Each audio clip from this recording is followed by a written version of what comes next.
भारत सरकार ने साल 2016 में साहित्य के क्षेत्र में योगदान के लिए ओडिशा के मशहूर लोक कवि हलधर नाग पद्मश्री पुरस्कार से सम्मानित किया था।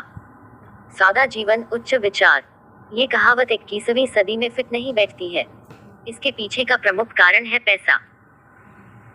इंसान आज सिर्फ और सिर्फ पैसों के पीछे भाग रहा है, लेकिन इस देश में एक ऐसा इंसान भी है जो काबिल होने के बावजूद धन दौलत की इस मोह माया से खुद को कोसों दूर रखता है।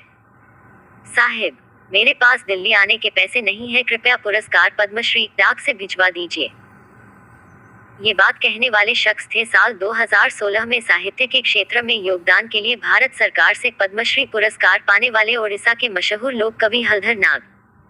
आइए जानते हैं आखिर ऐसी क्या खास बात है हलधर नाग की। 5 साल पहले की बात है। सफेद धोती, गमछा और बनियान पहने हलधर नाग जब नंगे पांव राष्ट्रपति प्रणब मुखर्जी से पद्मश्री पुरस्कार ग्रहण करने पहुंचे तो उन्हें देखकर हर किसी की आंखें फटी की फटी रह गई थी। इस दौरान देश के न्यूज चैनलों पर इस बात की बहस चल रही थी कि आखिर एक काबिल इंसान ऐसा जीवन जीने को क्यों मजबूर है। ओडिशा के रहने वाले 71 वर्षीय हलधर नाग कोसली भाषा के प्रसिद्ध कवि हैं। इनका जन्म सन 1950 में ओडिशा के बारगढ़ जिले के एक गरीब परिवार में हुआ था। महज 10 साल की उम्र में माँ बाप का देहांत होने के बाद उन्होंने तीसरी कक्षा में ही पढ़ाई छोड़ दी थी। अनाथ की जिंदगी जीते हुए एक ढाबा में जूठे बर्तन साफ कर कई साल गुजारे। इसके बाद हलधर नाग ने 16 साल तक एक स्थानीय स्कूल में बावर्ची के रूप में काम किया।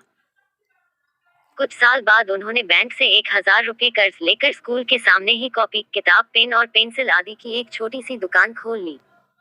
इससे वो कई सालों तक अपना गुजरा करते रहे। इस दौरान वो कुछ न कुछ लिखते ही रहते थे और उन्होंने अपने लिखने के इस शौक को मरने नहीं दिया। सन 1990 में हलधर नाग ने अपनी पहली कविता ढूंढो बरगद द ओल्ड बनियान ट्री लिखी। इस कविता के साथ उन्होंने अपनी 4 अन्य कविताएं एक स्थानीय पत्रिका में प्रकाशन के लिए भेजा और उनकी सभी रचनाएं प्रकाशित हुई। इसके बाद उनके लिखने का जो सिलसिला शुरू हुआ वो आज तक जारी है। नाग कहते हैं, ये मेरे लिए बड़े सम्मान की बात थी और इस वाकये ने ही मुझे और अधिक लिखने के लिए प्रोत्साहित किया। इसके बाद मैंने अपने आसपास के गांवों में जाकर लोगों अपनी कविताएं सुनानी शुरू की। इस दौरान मुझे लोगों से सकारात्मक प्रतिक्रिया भी मिली। हलधर नाग की सबसे खास बात यह है कि उन्होंने आज तक 20 महाकाव्य के अलावा जितनी भी कविताएं लिखी हैं, वो सभी उन्हें जुबानी याद हैं। वो जो कुछ भी लिखते हैं उसे याद कर लेते हैं। आपको बस कविता का नाम या विषय बताने की जरूरत है। आज भी उन्हें अपने द्वारा लिखे एक एक शब्द याद हैं। ओडिशा में लोक कवि रत्न के नाम से मशहूर हलधर नाग की कविताओं के विषय ज्यादातर प्रकृति, समाज, पौराणिक कथाओं और धर्म पर आधारित होते हैं। वो अपने लेखन के माध्यम से सामाजिक सुधार को बढ़ावा देने की ओर भी तत्पर रहते हैं।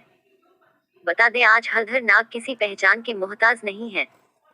ओडिशा के संबलपुर विश्वविद्यालय में उनके लेखन के एक संकलन हलधर ग्रंथावली 2 को पाठ्यक्रम का हिस्सा भी बनाया गया है।